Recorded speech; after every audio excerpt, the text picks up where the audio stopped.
Sanibonani ekhaya lamaphupho. Uma ukuthi umusha la ekhaya besicela nje ukuthi subscribe ukuze-ke njalo masifaka la ku-YouTube channel yethu ungaphuthelwa noma ngabe nini. Uma ukuthi-ke le video uyibuka ku-TikTok besicela ukuthi uphuthume bakithi useshe lapha ku-TikTok ufike usifollowe.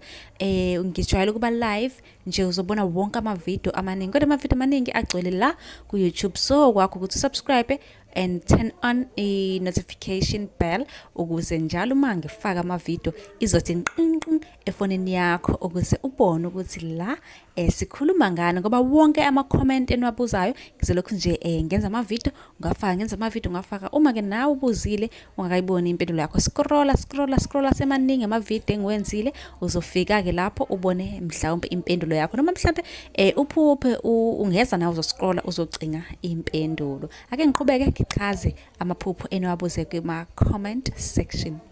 Ake sikhulume ngendandatho.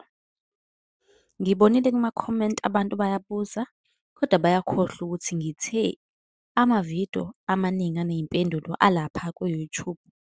Njengoba nibuza kuma-comment ngiyaniphendula kodwa amavidiyo ngiwafaka ku-YouTube. Nansi ilink yobhayo uma usibuka ku-TikTok, uma usibuka khona ku-YouTube uyalazi udaba, subscribe uma ungakazi uku-subscribe. Ukuphupha indandatho. Ukulahleka kwendandatho yomshado. Ake sikuchaze nje lokho.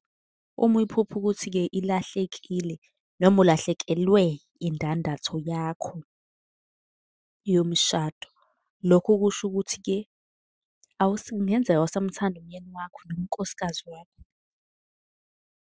Kuyenzeka-ke futhi kube yizinto ezibalulekile kuwena ezizokulahlekela, njengemoto okanye umsebenzi nokunye okuningi. Uma uyiphupha uyifakile indandatho, kungase kubike inhlanhla enkulu. Kunenhlanhla nje ezayo kuwena maduzane. Kungaba-ke indandatho yethusi, eyegolide, eyedayimane noma eyesiliva, igolide. Nesiliva-ke kusuke kumele izinto-ke ezimayelana nokuceba, inhlahla enkulu-ke leyo uma kuyisiliva, kuney'nhlahla ezayo.